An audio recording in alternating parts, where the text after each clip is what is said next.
요즘처럼 일교차가 큰 환절기에는 대상포진에 걸리기 쉬운데요. 면역력이 떨어지기 때문입니다. 더 큰 문제는 대상포진 치료 이후에 나타나는 신경통인데요. 어떻게 예방할 수 있을까요? 화면으로 만나보시죠.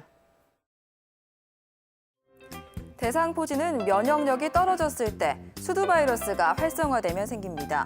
그런데 대상포진을 치료한 다음에도 통증이 낫지 않는 경우가 있는데요. 바로 환자 10명 중 한두 명이 겪는 대상포진 후 신경통입니다.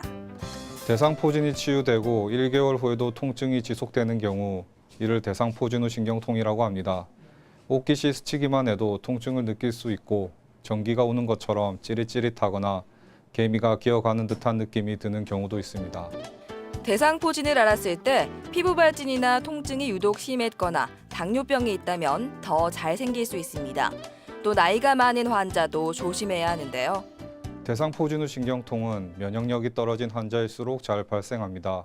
원인은 정확히 밝혀지지 않았지만 감각을 담당하는 신경이 수두바이러스에 의해 손상됨으로써 대상포진 후 신경통이 발생하는 것으로 추측되고 있습니다.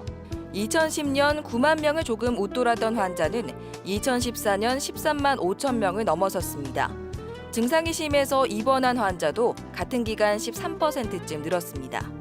대상포진 후 신경통이 발생하면 치료가 잘 되지 않으며 심한 통증으로 인하여 숙면을 취하기 어렵고 일상생활에 지장을 줄 수 있습니다.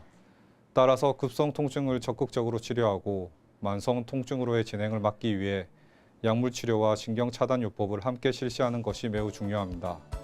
이 질환은 잘 낫지 않는 난치성 만성 통증입니다. 대상포진에 걸리지 않는 것이 무엇보다 중요하겠죠. 대상포진을 예방하기 위해서는 건강 상태, 면역 상태를 잘 유지해야 합니다. 그리고 대상포진을 앓았거나 앓지 않았거나 예방 접종을 하면 상당히 효과가 있는 걸로 알려져 있습니다.